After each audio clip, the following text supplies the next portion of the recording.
All right, let's jump right in.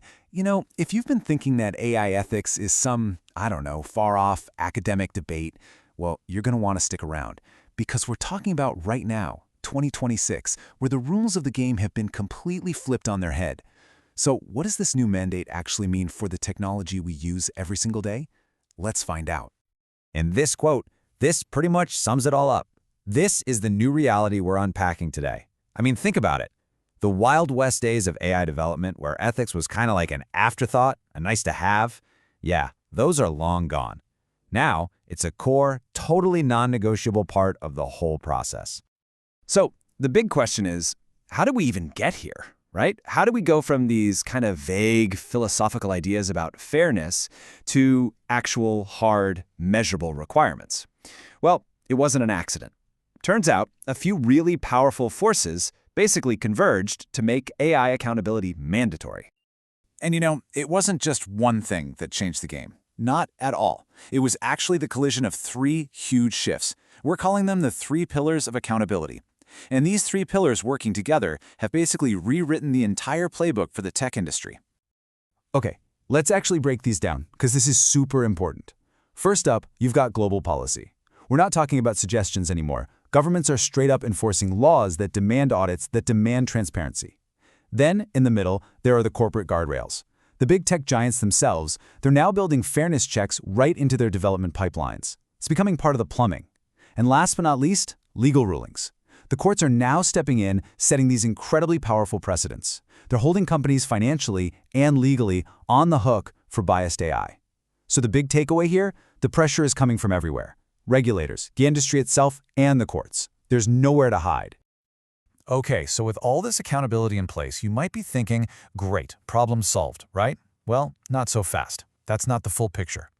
This new regulated era, it's definitely brought progress, for sure, but it's also uncovered some really, really tough challenges that, frankly, technology alone just can't fix. So let's get into the three biggest lingering problems. First, there's this idea of intersectional bias. This is a tricky one. An AI might seem fair if you're only looking at gender, or only looking at race. But what happens when those identities overlap? It might still be super biased against, say, women of color. Second, we've got a massive global divide. All the best tools to fight bias? They're mostly concentrated in wealthier nations, which leaves a lot of the world behind. And third, it's the old black box problem. A lot of companies still hide behind trade secrets to avoid showing us their data and their models. And if you can't see inside, how can you possibly do a real audit? And this right here really drives home that global inequality problem. On one hand, you have the wealthier nations with all the resources to build a safer AI ecosystem. But on the other hand, developing regions are often left totally exposed to these biased AI systems with way fewer protections. Look, this isn't just a digital divide anymore, it's an AI safety divide, and that's a huge deal. But wait, it gets even more complicated. It's not just about the problems we haven't solved yet. This new regulated landscape, it actually creates its own set of new risks and really complex trade-offs. Just because there are rules now doesn't mean the game got simpler. In a lot of ways, it's actually gotten way more complex. So let's dig into what we're really up against here. First off, there's the risk of what you might call fairness washing. A company slaps a friendly face on its product and claims its AI is totally fair, but there's no independent proof to back it up. Then you've got this mess of regulatory fragmentation. Think about it. If every country has its own different set of rules, its own little piece of the puzzle, how on earth are we supposed to build AI that's safe on a global scale? And finally, there's this really tough trade-off. Let's say you build an AI to make hiring fairer. Great. But what if that same AI automates human recruiters right out of a job? You solve one problem and create a whole new economic one. And all of this, it brings us to a really fundamental question. We're definitely making progress, but it feels like the finish line just keeps moving further away. So you have to ask yourself, with all these risks, all these unresolved problems, is a truly fair AI even possible?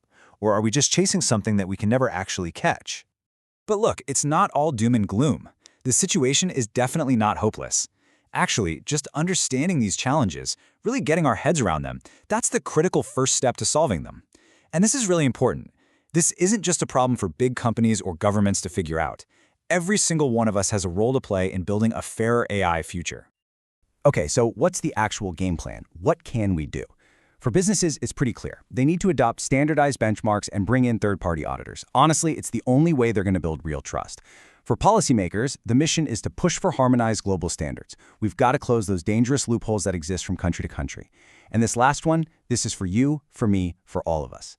As users, we actually have a ton of power. We can, and we absolutely should, demand to know how the AI systems we interact with every single day are built, how they're trained, and how they're audited.